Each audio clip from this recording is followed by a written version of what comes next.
Monsieur Macron, bonjour. Je vous adresse cette petite vidéo pour vous parler de démocratie puisque nous restons une république démocratique en France. Le plus ancien texte qui définisse ce qu'est la démocratie que j'ai pu trouver n'est pas un texte grec mais un texte chinois du VIe siècle avant notre ère, écrit par le sage philosophe chinois Lao Tzu dans le Tao Te Ching. On y lit au chapitre 66, si tu veux gouverner les gens, tu dois te placer au-dessous d'eux. Si tu veux mener les gens, tu dois apprendre à les suivre.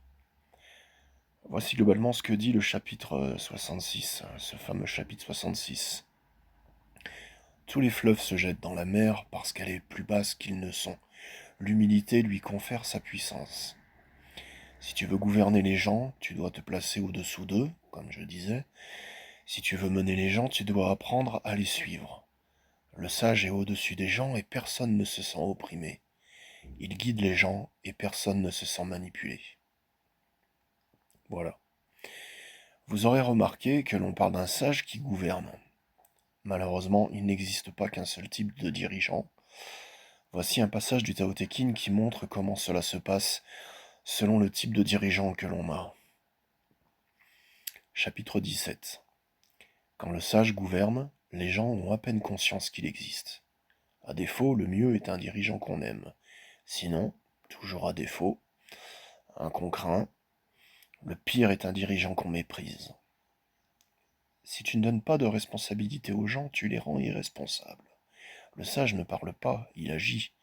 Le résultat, c'est que quand son œuvre est achevée, le peuple dit « Là, c'est nous qui l'avons fait nous-mêmes ». Voici maintenant de petits conseils pour un dirigeant sur lesquels nous tomberons sûrement d'accord. Au chapitre 58 du Tao Te Ching, on lit « Si l'on gouverne un pays avec tolérance, les gens sont tranquilles et honnêtes. Si l'on gouverne un pays par la répression, les gens sont déprimés et retors. Quand la volonté de pouvoir domine, plus grands sont les idéaux, plus petits sont les résultats.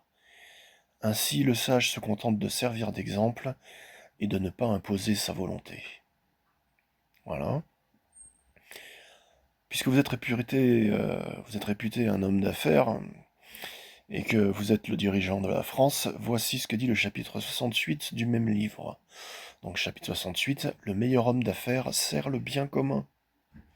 Le meilleur dirigeant suit la volonté du peuple, encore une fois.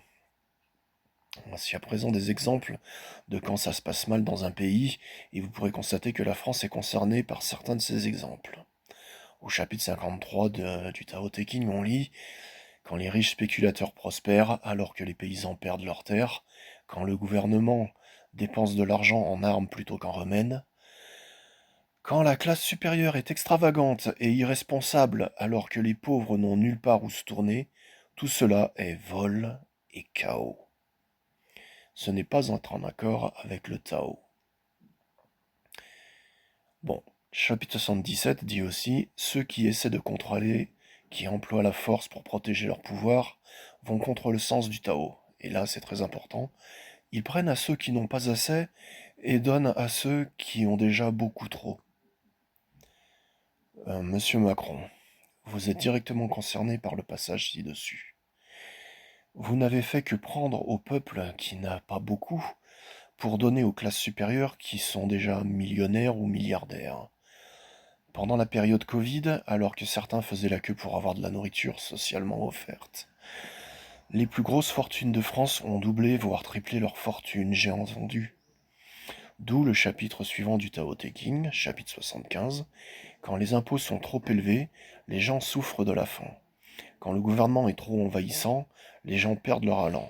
Agis dans l'intérêt des gens, fais leur confiance, laisse-les tranquilles. C'est aussi un conseil qui est donné. Voilà donc le commentaire que j'ai laissé sous une de vos publications de votre profil Facebook, il y a quelques années déjà, et que vous aviez supprimé pour des raisons qui sont les vôtres. C'était le chapitre 61 du Tao Te Ching que je vous avais cité. Une grande nation est comme un grand homme. Quand il fait une erreur, il s'en rend compte. S'en étant rendu compte, il l'admet. L'ayant admis, il la corrige. Si une nation est centrée dans le Tao, si elle nourrit ses citoyens et ne se mêle pas des affaires des autres, Elle sera une lumière pour toutes les nations du monde. Je me permets de m'adresser à vous en ces termes en suivant les directives du chapitre 62 de ce fameux Tao Te Ching. Chapitre 62, quand on choisit un nouveau dirigeant, n'offre pas de l'aider avec tes richesses ou ton expertise, offre plutôt de l'instruire au sujet du Tao. Bon, même si vous n'êtes si vous n'êtes plus un nouveau dirigeant, le conseil est toujours valable pour moi.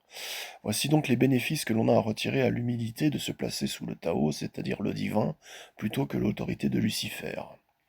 Laisse le Tao s'exprimer dans ton pays, et ton pays sera un exemple pour tous les pays du monde.